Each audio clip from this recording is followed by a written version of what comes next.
They left behind clues, monuments, messages in stone. But what if we misunderstood them all? What if the comfortable, linear story of human progress is fundamentally flawed? I've spent decades visiting enigmatic sites, and the official story doesn't add up. There are artifacts that shouldn't exist, maps of lands that shouldn't have been known, and feats of engineering that defy the supposed technological capabilities of their time. It's time we dare to ask the forbidden questions and follow the evidence wherever it leads. What if our past isn't what we think it is?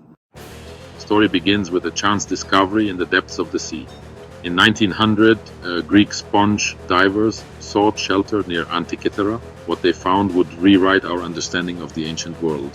Lying on the seabed was a lump of corroded bronze, easily dismissed. It wasn't until an archaeologist noticed a gear wheel that its true nature began to reveal itself.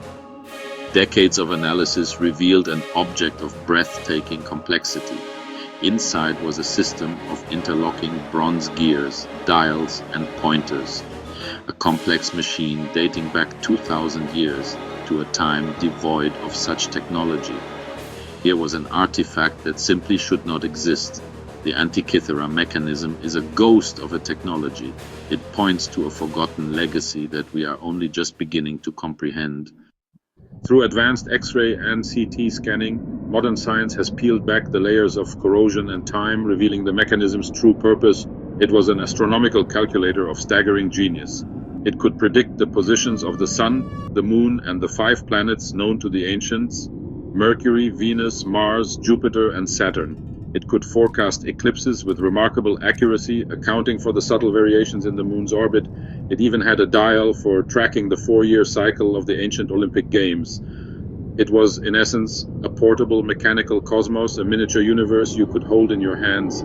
But this revelation only deepens the mystery. To build such a device requires not just masterful craftsmanship, but a profound and sophisticated understanding of astronomy and mathematics.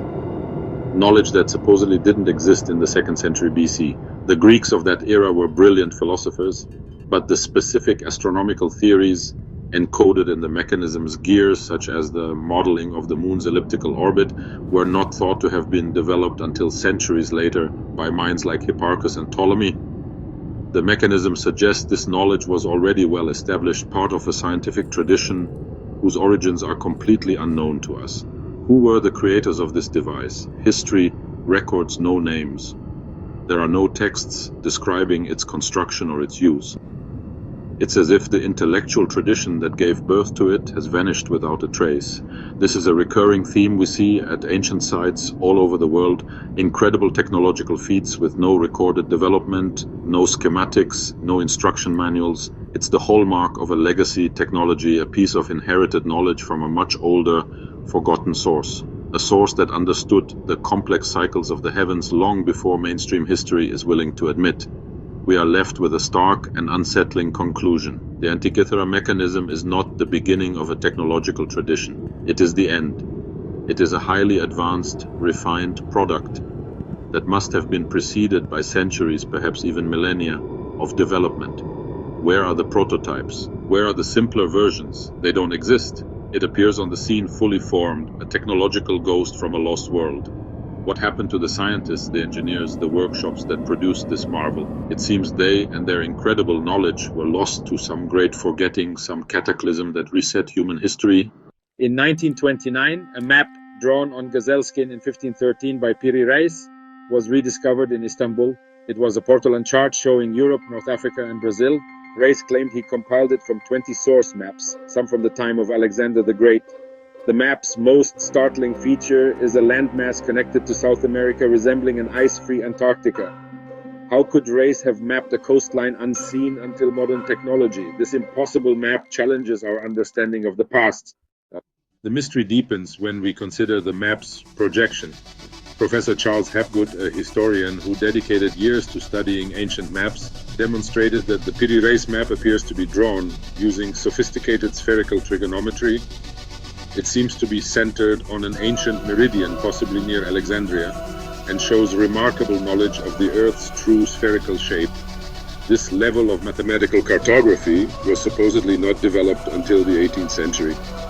Yet here it is, on a map from 1513, which itself was copied from sources that were far, far older.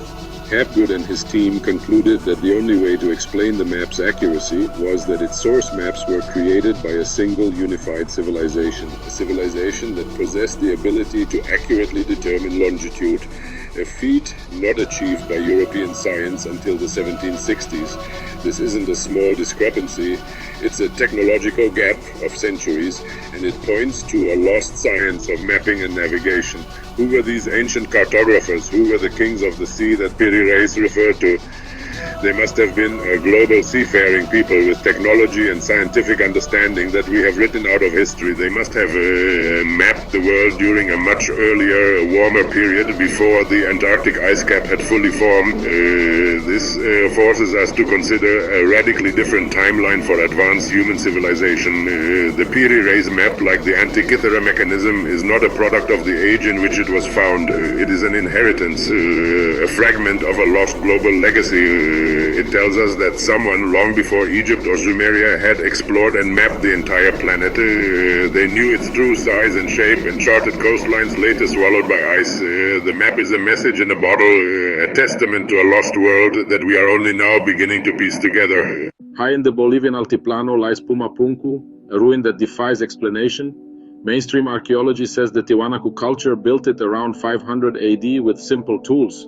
Yet the engineering is so advanced it mocks their supposed tools, these vast andesite and red sandstone slabs, some over 100 tons, fit together with mathematical precision. The H blocks, masterpieces of symmetrical design, suggest mass production. Is this a lost technology from a far more advanced civilization? These are the questions the gatekeepers of our past are afraid to ask. The official explanation for Pumapunku's construction involves thousands of laborers using stone mauls and wet sand. They supposedly pounded incredibly hard andesite blocks into perfect forms, then dragged these 100-ton behemoths from distant quarries. But this theory crumbles under scrutiny. The evidence points to lost high technology. Look at the perfectly cylindrical drill holes. The cuts are so precise. They seem made with a modern diamond drill or even a laser. What if they softened the stones? The site today is a scene of utter devastation. A great cataclysm appears to have struck, tearing it apart. The destruction of Pumapunku is as mysterious as its creation. In 1938, in the National Museum of Iraq, archaeologist Wilhelm König found a clay pot from an ancient Parthian settlement. This jar was different. Inside was a copper cylinder and an iron rod. It resembled a primitive battery. Known as the Baghdad battery, if it was a power source, it would mean the Parthians knew about electricity long before the modern battery.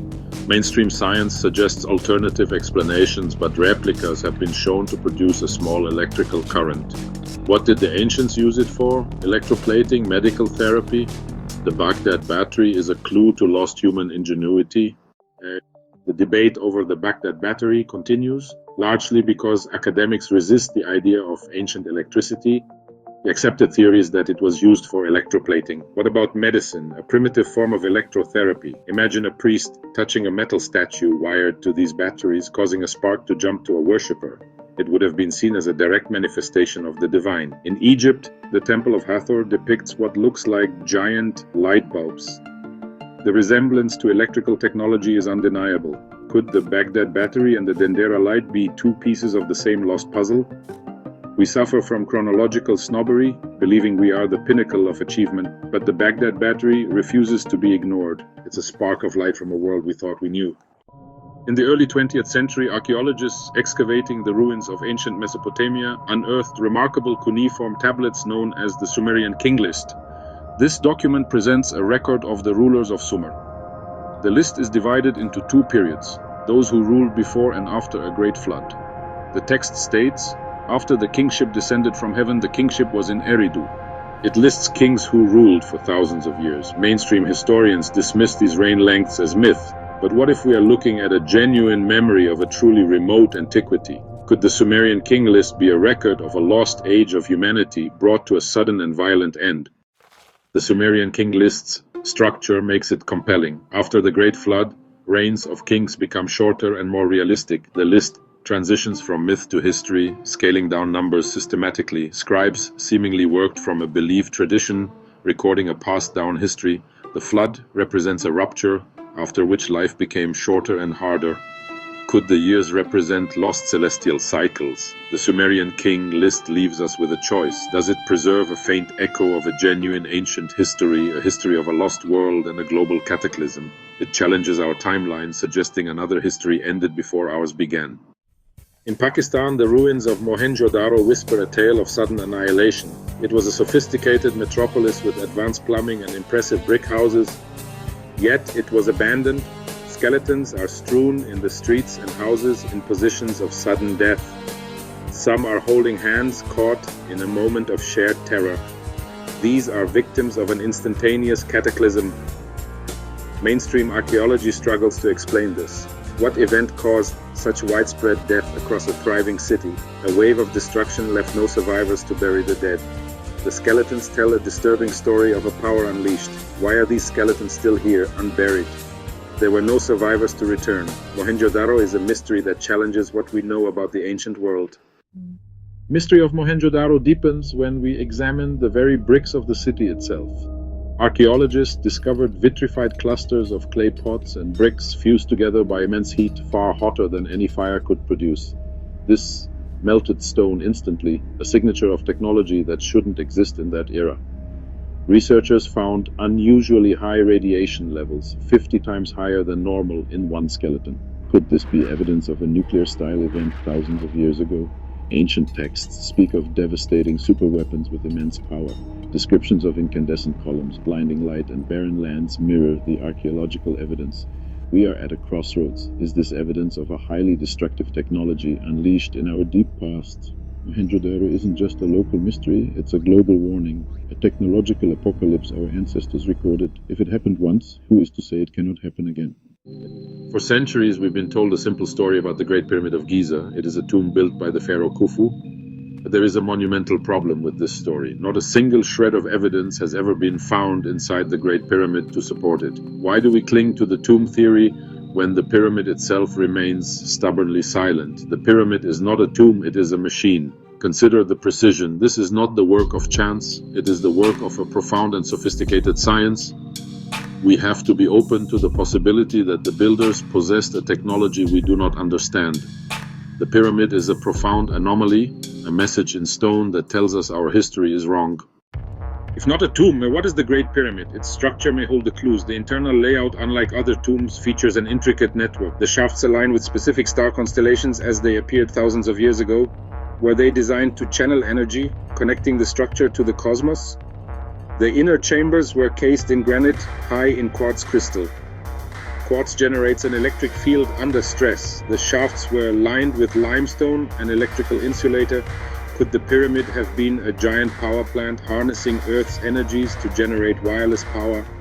The evidence is in the stones. Visionaries suspect the pyramid was a functional machine. The dimensions, materials, and layout point towards a sophisticated purpose. Was it a legacy of a lost, high-technology civilization? A silent, powerful machine waiting for us to rediscover its purpose? Deep in southeastern Turkey lies Göbekli Tepe, the pot-bellied hill. It is the most important archaeological site on Earth. Here, massive stone enclosures were built by hunter-gatherers. Radiocarbon dating places its construction at around 9600 BC, making it thousands of years older than Stonehenge. The T-shaped pillars stand up to 20 feet high and weigh up to 20 tons each. Many are covered in carvings of animals. Göbekli Tepe proves that our hunter-gatherer ancestors were complex, organized, and spiritually advanced. Göbekli Tepe turns the established narrative of civilization on its head, suggesting the desire for shared sacred purpose was the catalyst. Perhaps the most baffling aspect of Göbekli Tepe is that after 1,000 years, the entire complex was deliberately buried. The people who built this sacred place chose to entomb it, backfilling it with earth, stone, and animal bones, preserving it beneath an artificial hill. This was not destruction but preservation, a conscious decision to hide it. Why would a society go to such lengths to bury its most sacred creation? Was this a time capsule deliberately sealed for a future generation to find and decipher? Göbekli Tepe is definitive proof that a sophisticated culture existed at the end of the last ice age. If this can lie hidden for 12,000 years, what other secrets does our planet hold? Their buried temple is a message to us all. We need to start digging in our own forgotten history. We journey to the arid plains of southern Peru, a desolate landscape holding one of history's most stunning enigmas. Etched into the desert floor are the Nazca lines, geoglyphs of immense scale. Only with flight could humanity gaze upon their full splendor, revealing stylized animals, plants, and geometric shapes. How did they conceive and execute these colossal figures with such precision? It seems beyond the capabilities of a so-called primitive people. Could the creators have seen their work from above? What if they were navigational aids, markers for pilots in the forgotten age of advanced technology? Beyond the zoomorphic figures, the Nazca Plain is dominated by geometric shapes, vast trapezoids, sprawling rectangles, and a bewildering network of straight lines. These lines often run for miles, perfectly straight over uneven terrain. This is the work of surveyors with advanced knowledge. The precision defies simple explanations. What was their purpose?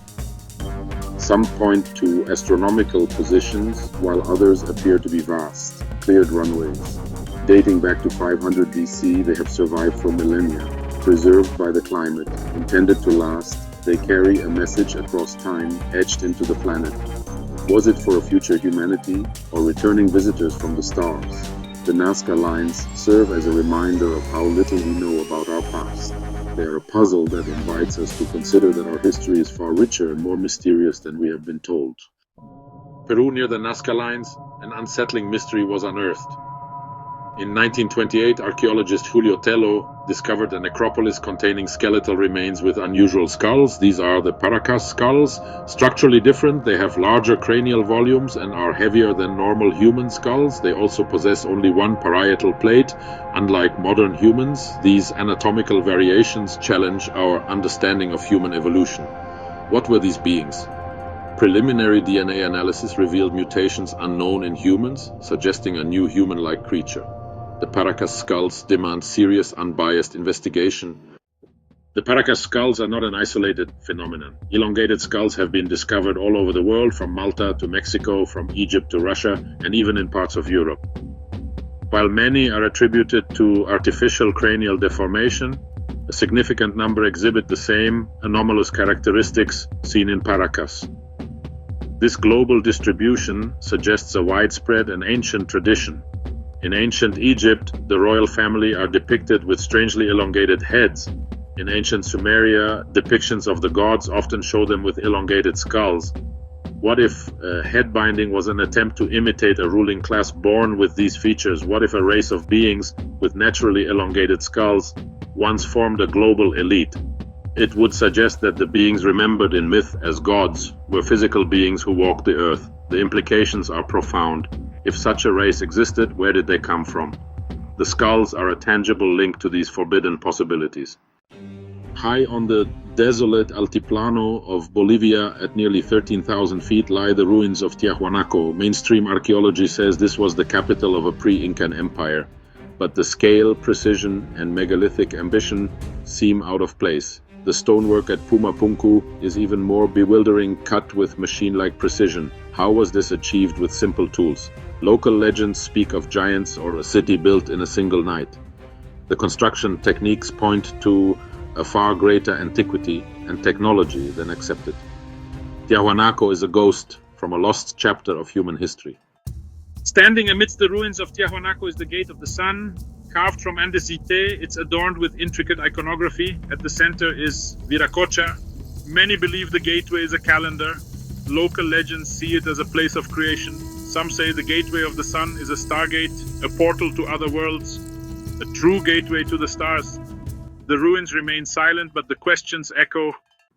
What if our ancestors possessed a comprehensive understanding of the globe? What if the age of exploration was just a rediscovery? Maps in exquisite detail, thousands of years old. Consider the Piri Reis map. The Orontius Phineus map shows Antarctica without ice, charting coastlines buried for millennia. How is this possible? Could there be a shared ancient source, a civilization with advanced maritime and aerial capabilities?